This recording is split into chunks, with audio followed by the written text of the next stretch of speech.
గణపతి దగ్గర చాలా బిజీ ఉంది.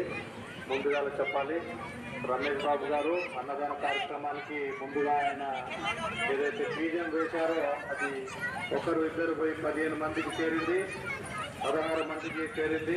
ఈ కార్యక్రమం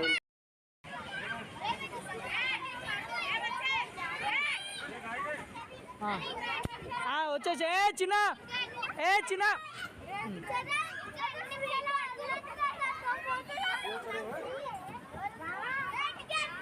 వచ్చేసా పిల్లలు అక్కడ ఎగిరకండి, ఆడండి, వచ్చేసేయండి. ఇట్లా వచ్చేసేయండి, వచ్చేసేయి ఇటు వచ్చేయి.